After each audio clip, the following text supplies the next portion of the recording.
Watchers in the Fourth Dimension. So quiet. It could be a graveyard.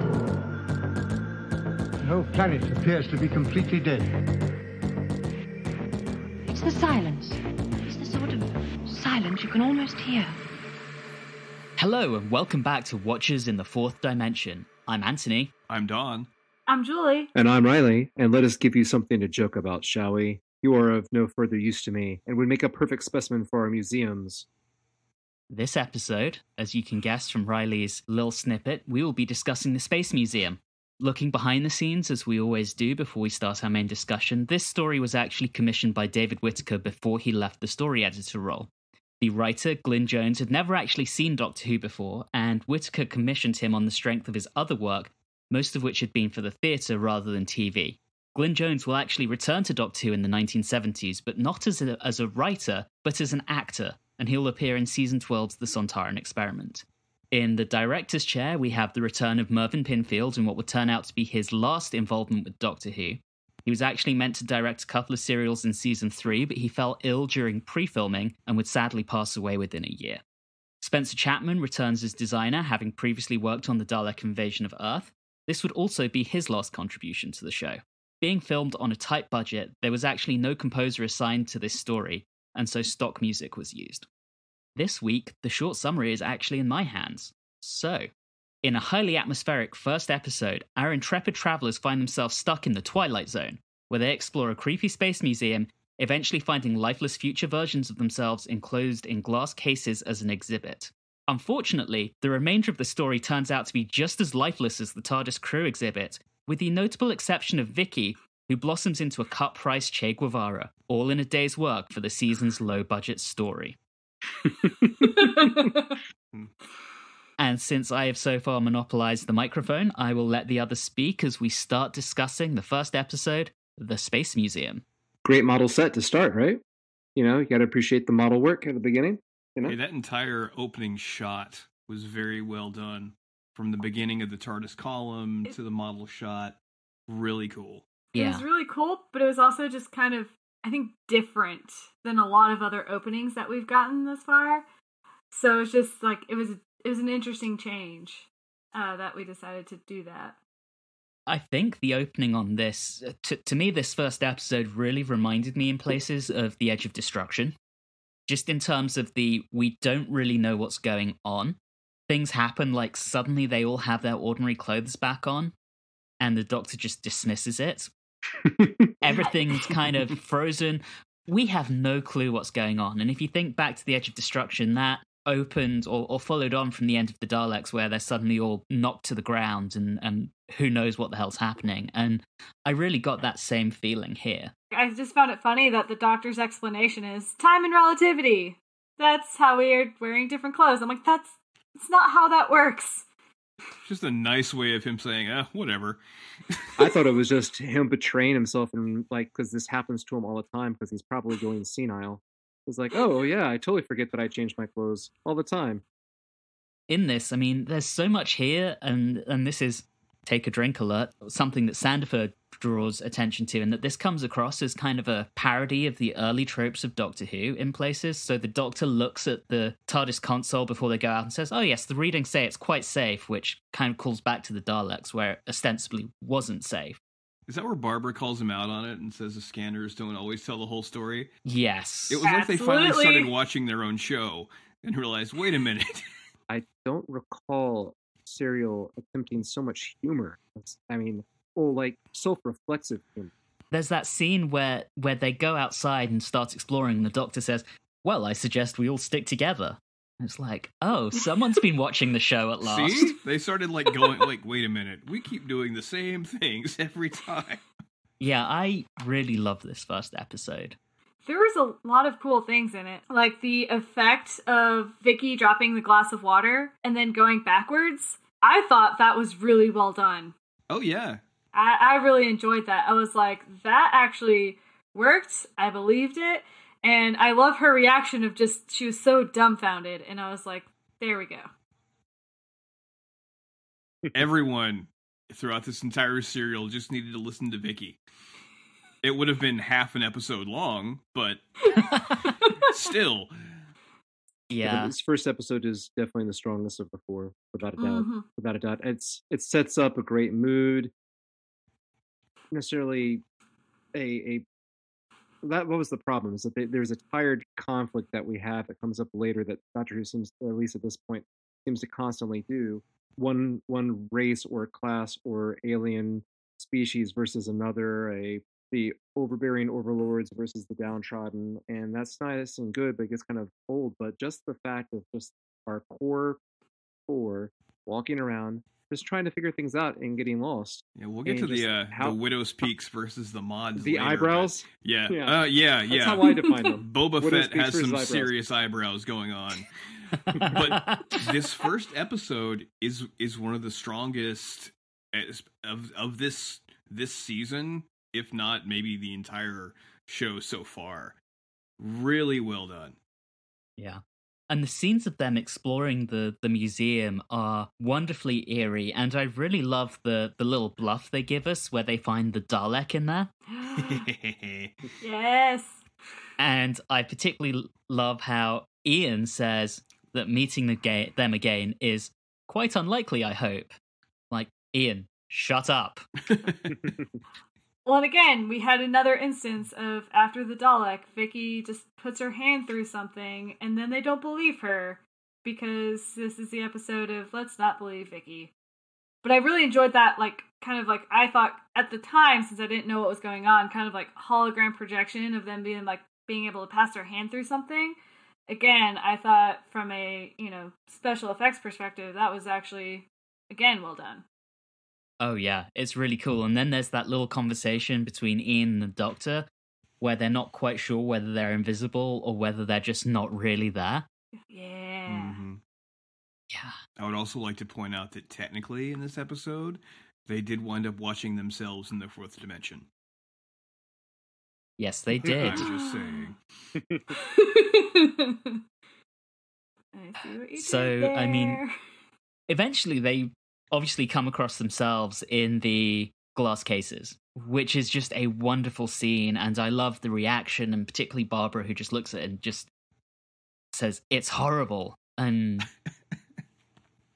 I know that's how I feel when I look at myself when I first wake up in the morning in the mirror, but still, come on, Barbara. Cut yourself some slack. My first reaction wouldn't be, oh, I think that's actually me in there. I'd be like, so they have some sort of like wax figure or some sort of other way of or just a having hologram. me.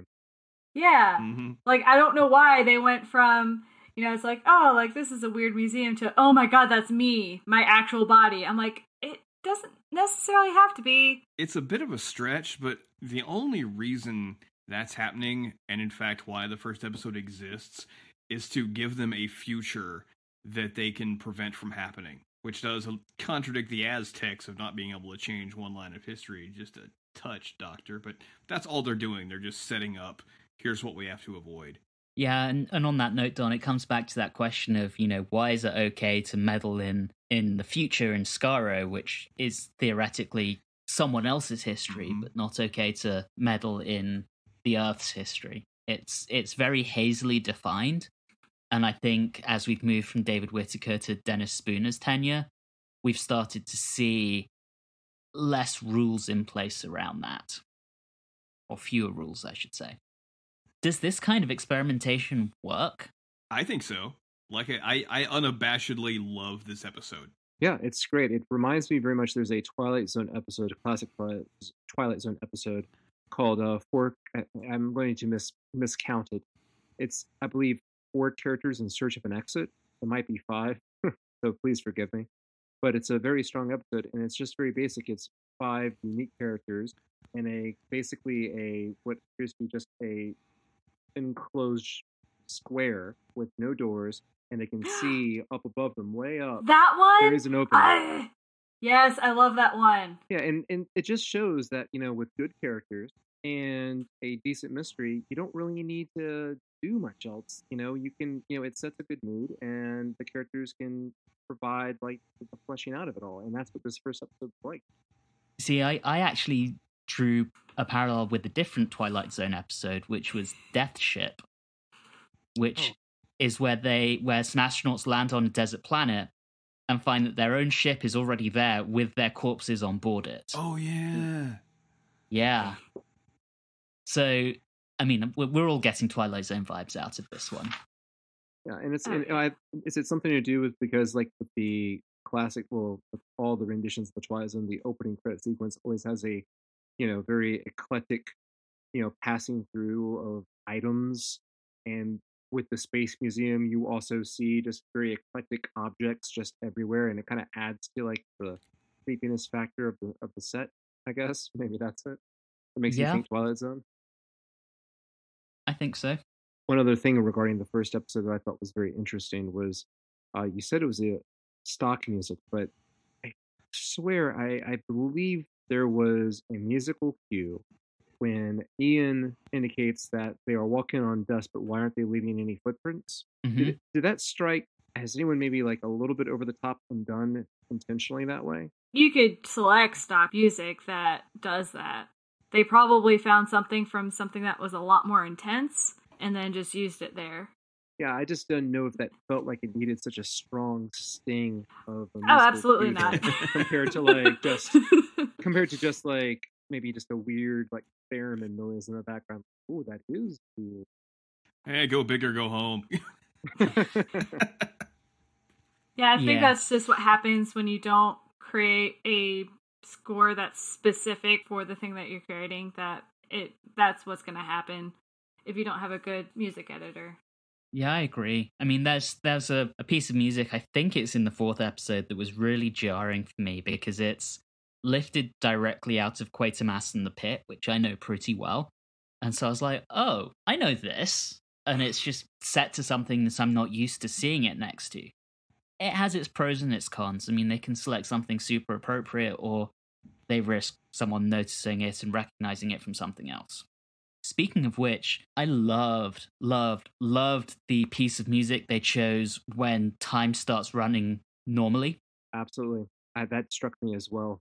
And of course, Barbara is the one who senses time starting to run normally again because she's Barbara, the queen.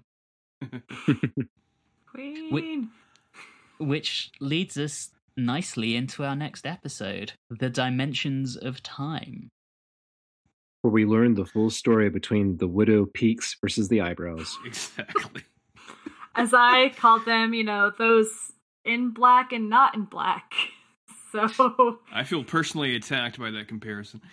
Very interesting costume choices. I would beg to say that they are not very alien in their costume design. They saved a lot of the budget on the costumes here. This is a good bit of contrast, and I think this is why this serial isn't as highly regarded in some circles. You go from a fantastic Twilight Zone-y episode of weirdness, and then your first 3 to 5 minutes leading on up into an eternity are some guy with a widow's peak just complaining about how, oh, yeah, I know, I had volunteered for this, and blah, blah, blah, and it's just... I'm not gonna lie, it took me a long time to figure out what he was complaining about, because I just couldn't care. I kept waiting for him to start talking about his wife, and how his kids don't respect him, and just is like, this is very different. And his hernia's acting I know, out. right? I mean, yeah, it was utterly ridiculous. It was almost like the tone shift was so strong there, and it's a shame because it's like right there you can just feel the serial as it passes from episode to episode, just dropping and dropping and dropping. And especially like watching it one after the right after the other, as opposed to like a week apart, because it's like I was sitting there and I was like, I went straight from the Space Museum to the Dimensions of Time, and it was just like, well, what just happened? Yeah. So I don't know if I would feel differently if I waited more in between episodes, but probably not. That was the only part I really didn't like and wasn't into. I mean, I saw eventually where they were going with the story, and I'm like, well, this is not what I was expecting, but I'm okay. But those first few minutes with his whining, along with just some random techno babble thrown in that didn't need to be there, was excruciating. It just totally did a wonderful job of destroying whatever mystique was like set up in the previous episode. And I think where this episode really falls down is it starts with that huge exposition dump of we didn't get the scene set in episode 1, so we're now in episode 2, and suddenly all of this stuff that should have been drawn out naturally over 25 minutes, but instead they were busy doing something cool, we get just dumped in us in one huge monologue or slight dialogue in the first 3 or 4 minutes. When I look at this one in particular, there's a lot here.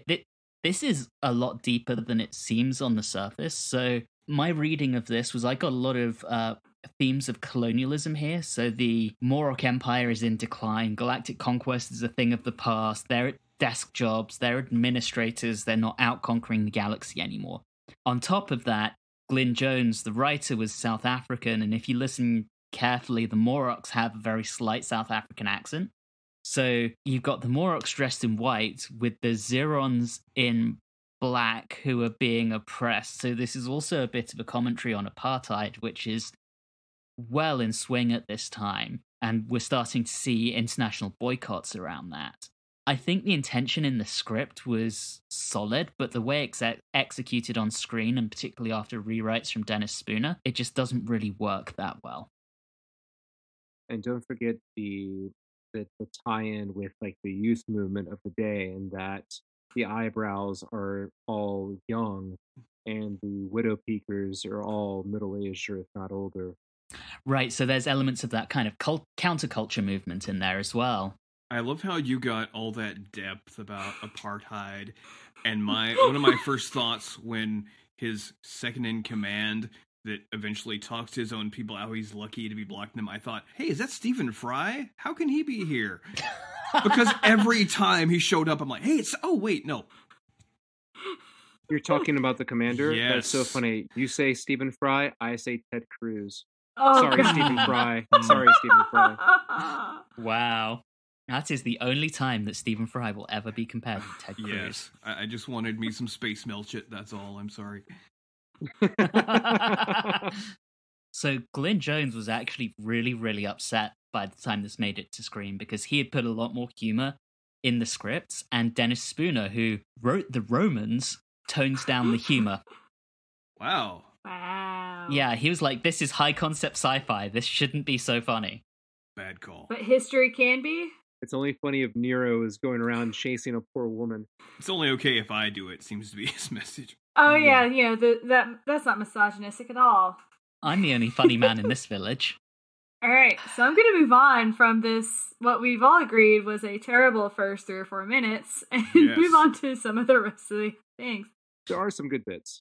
The good bits, can we talk about the doctor hiding in the Dalek? Oh my Yes. gosh. And Yes. impersonating a Dalek. The impersonation was Oh wonderful. Yes. my God. And he's just having a blast. Oh, yes. So much fun. That's the big thing with Hartnell in this season, is he is just constantly giggling to himself, having the best time. It's wonderful. And then he, separates from the group by, I don't know what he did to separate from the group. I honestly kind of almost missed it. He was looking at something, just some random museum thing, and then he was clumsily attempted to be kidnapped by the mods. Yeah, I was like, that seemed very obvious. It was on purpose that he wanted to get caught by these guys. Did anyone else enjoy the scene in which all 4 of them are trying to determine which direction to go? I thought that was really wonderful. I thought that type of back and forth. It was that kind of, maybe I'm a child of the 80s, but very Sam and Diane or very moonlighting of it, to have this kind of argument, but playful argument going back and forth. Right. And then I think a little bit later, what's also interesting, there is kind of after the split up, there is a somewhat intense argument, or I like to call it a lover's quarrel between Barbara and Ian. You stole my words! Exactly. You stole my words! It seemed Lover's like quarrel. you could definitely see there was something underneath that. Ian seems to get a little excited when he just, pulls the cardigan off of her. Calm down, dear chap. Calm down. Ian's Time and very place. excitable through this whole serial. This is the one where he just kind of loses it. Daleks, giant bugs, that's no problem, but for him, the thought of being put in a space museum, that's his tipping point. And then I love how they're like, you know what, we're gonna like tear apart this cardigan. And I'm like, trying to tear apart a cardigan down to its thread is not the easiest thing to do. Oh, really? Have you tried it with your teeth like Ian did? Even though he had a knife in his pocket, apparently. I mean, we all think about the Doctor popping out of the Dalek as like a, like that's the gift. We make a gift. I think it's Ian, like, tearing into the cardigan with his teeth. Yeah. But now we're getting to one of the best scenes. Yes. Do it. Take us there. Anthony, you can do it, man. Are we talking about the Doctor in the questioning? This is the scene that finally proves conclusively that the walrus was not Paul or John. It was the Doctor all along. That's canon. That's canon. The Doctor is the walrus. So we are truly in mod culture here. Mm-hmm. A few years before the Beatles even recorded it. Absolutely. The lighting that they chose to use on the Doctor's face I loved that. Or he's underlit and all spooky. Yes. Yeah. He has the right facial structure for it, because like the things that need to go in shadow, and it's wonderful. And I think that's one of Pinfield's real strengths as a director, is just how good he is with lighting. And that shines through here. That scene is just so wonderful, and I was just enjoying myself just as much as the Doctor was. I swear to you, I felt like he was about to like Rickroll in that scene. Like he kind of did, just I guess with walrus footage and a penny farthing bicycle. I want one of those so badly. For the majority of this episode, the Doctor's just such a little shit. He's just like, you know what? I'm going to run around like crazy, and I'm going to pretend to be Daleks, and then I'm going to annoy the hell out of this guy. I don't know who he is, but he's just like, you know what? I'm having a blast. Yeah, and he's just consistently one step ahead of Lobos in the whole interrogation scene. I just love it. But equally, when he sees himself in the exhibit, cliffhanger. And Lobos sentences the Doctor to go on vacation for a week. Yep, Billy needed his holidays again. So, episode 3, The Search. Which does have kind of the worst title of everything in this serial. You've got great stuff like The Final Phase and Dimensions of Time and The Search. Could be somebody looking for their keys. What also makes it pretty terrible is the fact that it's called The Search, and it is implied that they're searching for the other 3 of our TARDIS crew, and yet they find them in the first, 5 minutes. If this story were a metal EP, we would have 3 thrash songs, and The Search would be the incredibly cheesy Power Rangers style power metal track. Or a 12-minute instrumental. Yes. Your choice. Yeah, this was for me definitely the weakest. We do have that wonderful shot early on of the Morlocks shooing the Zerons away from the TARDIS. Like, just get out of here. Go, you beatniks. Get out. And then we get more terrible exposition. I had no idea what was going on, and I was just like, okay, so there's the TARDIS. All right. Think they're doing something to the TARDIS. Well, first they just were looking at it. And they're like, oh, we can't get in. And this guy was like, well, didn't you ask for the cutting tools? And the guy was like, hey, guy, you were supposed to have the cutting tool. No, you didn't ask. No, he didn't. He's completely just, yeah, come on, dude, take the blame for me here. They're not very good at their jobs, and I don't think they care. I actually wrote down, I have no idea what's going on. I was lost. I was like the guy who was like, but you didn't ask for the tools. What do you want me to do? I don't know. Well, crap rolls downhill. That's what was going on in that scene. I'm going to be honest, this episode, the only thing that really engaged me in all of this was Vicky just being a rebel. Being a community organizer. Yeah. Vicky was the best part of this, although this is where we had Ian taking a hostage. Oh yeah, we get an Ian fight scene. He first sacrifices himself so that Barbara and Vicky can escape. And then he has that epic battle. Epic? The muscle is back, guys. I mean, as epic as you can get in this. It's a very, very low bar. Yeah. But he still comes out on it's fine. But yes, Vicky just being awesome. As soon as she decides, let's start a revolution, let's get some weapons, let's take down the government, let's man. hack these terrible computers. Speaking of that, as soon as she hacks them and is doing her thing, the huge grin on her face when they're like, "What?" When the computer's like, "What do you need the weapons for?" And she just goes, "Revolution, Revolution." It's wonderful. One thing I noticed here is the Zerons are wearing Converse. Yes, I noticed that as well. That is so mod. It's so very alien. Is it possible that we can start up make our own T-shirts, the Che Guevara T-shirts, but with Vicky's face? Yes, we can do that. There is one thing I noticed about this episode that I think needs to be pointed out. Well, two things. The first, once again, the rebels aren't listening to Vicky either until she basically just gives them the weapons. But, and this may be the first instance where I've noticed it, there are two examples of "I'll explain later" in this. Ooh, I missed that. Vicky says it once, and I think the Doctor has a moment somewhere in the serial like that. Is this our first time? I think this may be the first documented "I'll explain later." We should add it to the metrics. Oh, man. Me and my big mouth. See, one of the things that I was going to mention is Barbara's hair. Did anyone see what happened? Because, after she's escaping, and then she gets into, the room with the smoke and everything, and her hair is just wild, and it's great. Is it sex hair? It just about. Okay. Just about. Yeah. I just wanted an excuse to say sex hair. Speaking of Barbara, she gets herself trapped in a closet.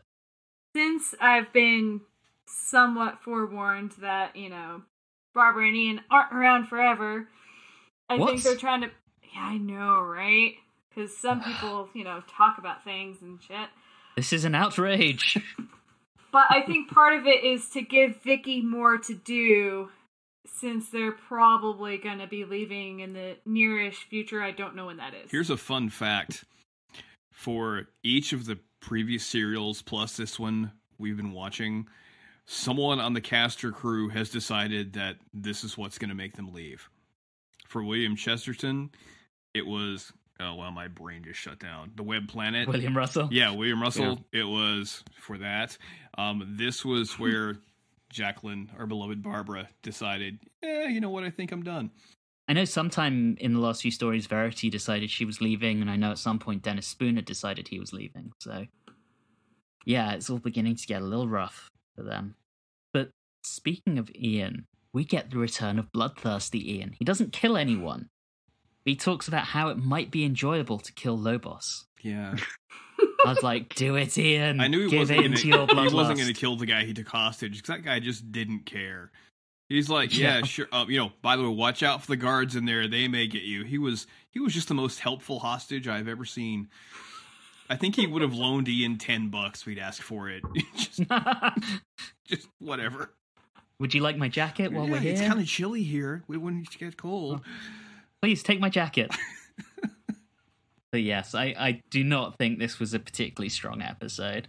And of course, Ian is the focal point of the end of the episode when he stares into the screen and says, "Doctor," but we don't see anything. Cue credits rolling, which I thought was just an extremely weak cliffhanger. I wanted to see something, but, Billy was on his holidays. Don't tell me they did not have stock footage of William Hartnell's face. In a glass case. So that brings us on to our fourth and final episode, The Final Phase. Ian's found the doctor, and he's gonna make lobotomy fix him. But apparently they've never done this before. No. There are no tricks in science, only facts. They're bureaucratic a-holes. They could have come out of any sort of Douglas Adams story ever. Well, if they're that bureaucratic, I would think, they wouldn't have a process unless it had been thoroughly tested and, they made sure they knew how to reverse it and all of that. But no, apparently they just didn't do that. The goal is to put stuff in the museum, not to take stuff out of the museum. Just rush shit into production. Why not? That's right. Test it in production. It's fine. This has never gone wrong at work. I still don't understand why they needed to, they're like, okay, we found this old dude, and we're gonna make him... I still don't understand the reasoning behind it. Yeah, it's not as if they're that different. I mean, they have a bit more hair than the Morlocks and a pair fewer eyebrows than the Zerons, but they're not that different. I'm still trying to find out, like, where's the foot traffic for this museum? I mean, they have, like, this amazing large exhibit, no visitors, 0. They actually do mention that in the second episode, where they say that it used to be very well visited, but as the Empire's kind of in decline, no one cares anymore, so no one comes. That must have been in the first 3 minutes about Lobos complaining about his sciatica.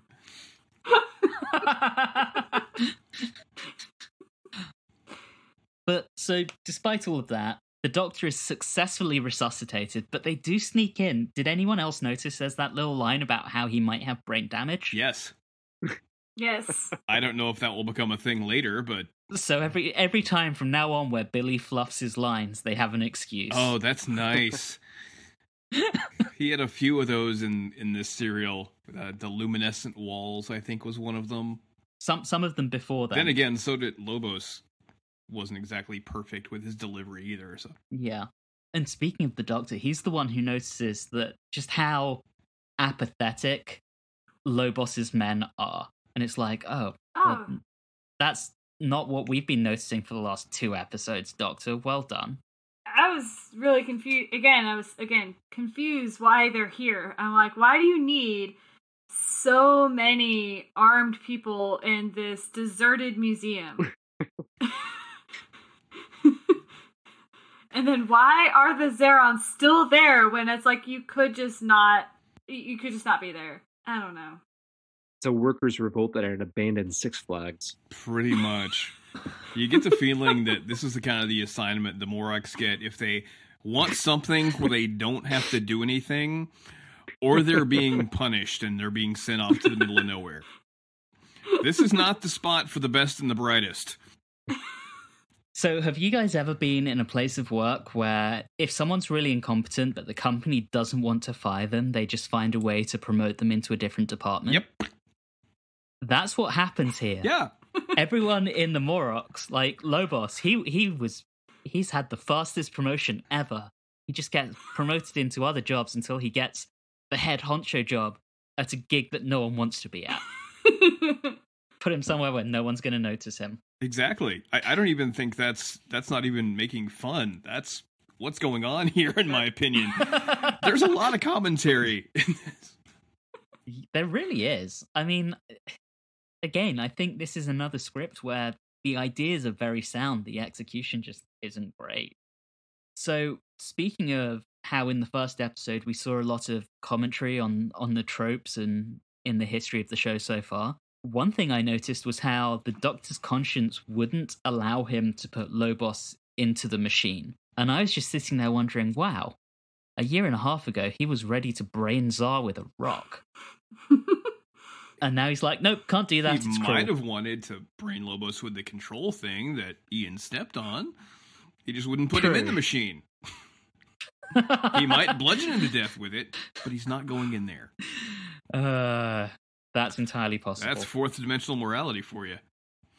I'm confused already. I just love how this even descends into pantomime at this point. So you got the Doctor and Ian talking to Lobos, and suddenly it's like, oh look, they're behind you. Yeah, I'm sorry. I was gonna comment, but I got nothing. It just adds to the at times slightly delightful comedic tone of the last 3 episodes, and then at this point, when you get drudged into another, this group has been downtrodden, this is the group that is controlling them, and let's have a revolution storyline, it just kind of wears a little bit thin. Yeah, but how often have we had that so far within the first Doctor? That's true. It becomes later quite a popular thing, but this is still early on, so you can't really hold that against it. That's true. I'm amazed because I've seen so much Doctor Who. I'm not looking at from the perspective of only seeing, limiting myself to just up to where we are now. So maybe that's why it's clouding my judgment. Yeah. So the Ian and the Doctor are in a pretty bad spot. Yep. And then Vicky and Barbara But Barbara finds herself getting captured very, very briefly, and then we have Vicky to the rescue. And that is turning the tables on what Barbara usually is. And again, I've been a little bit sad in Barbara's epicness in the last few episodes. That makes me kind of sad. We'll always have Aztec Barbara. Yes. And Dalek Destruction Derby Barbara. Oh, that's the best Barbara. So the guns had a very unique sound, and then I just decided that they sounded like Susan screaming.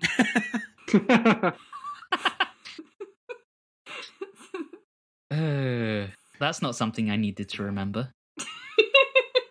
You're welcome. I did find it very funny, and this goes back to my theory that this is the job nobody wants.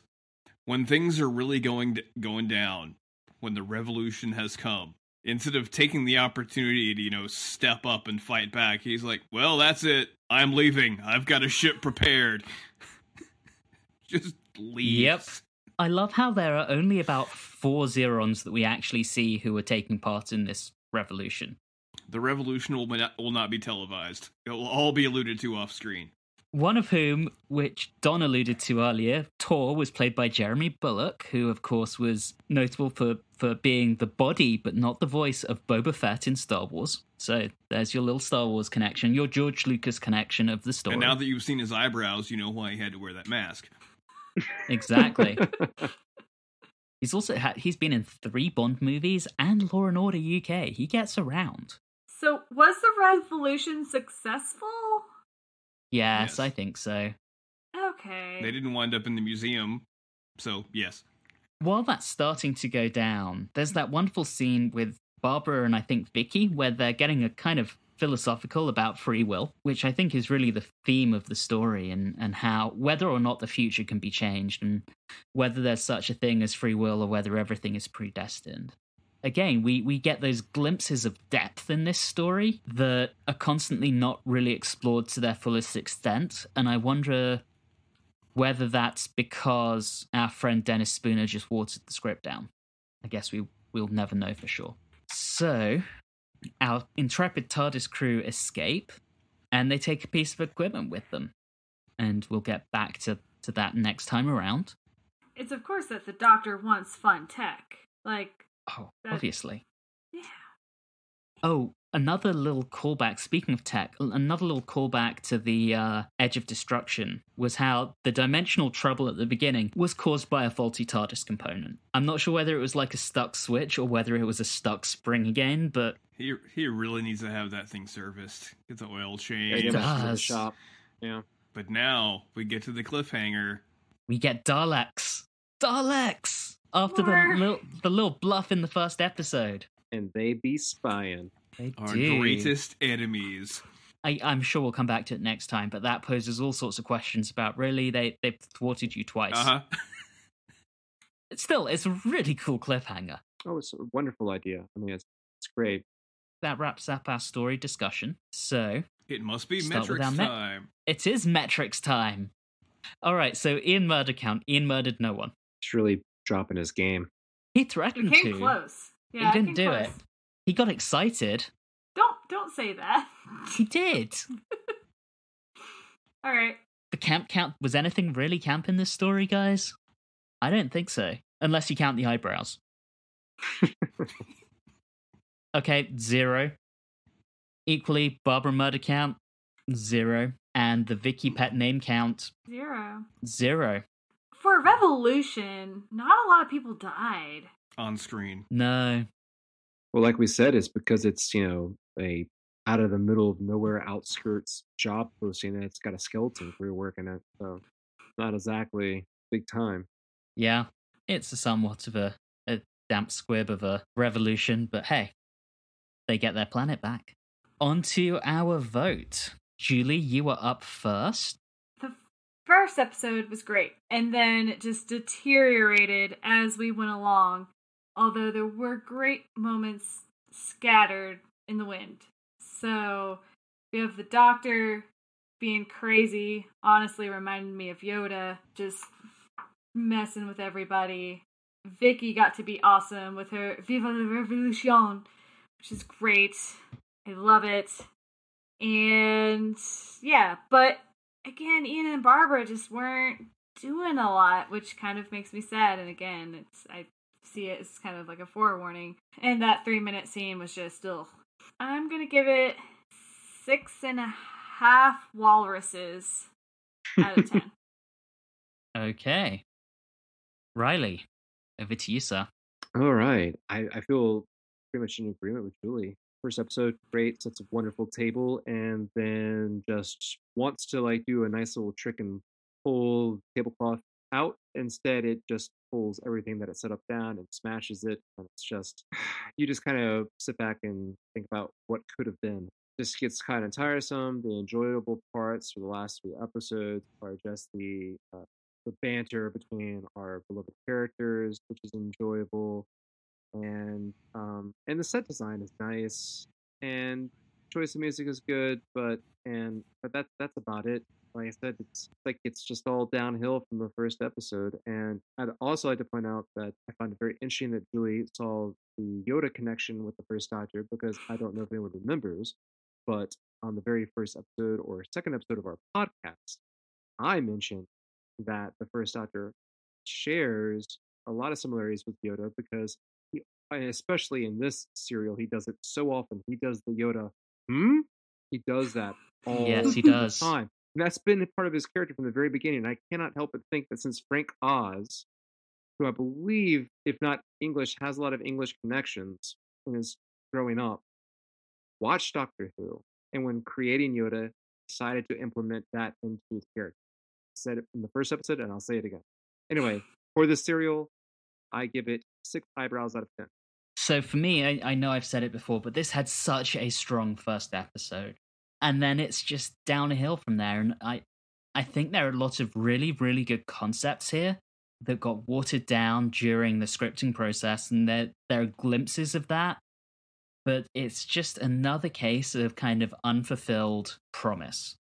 So for me, those good ideas in that strong first episode drag this up a little, but not enough to really give it a strong rating.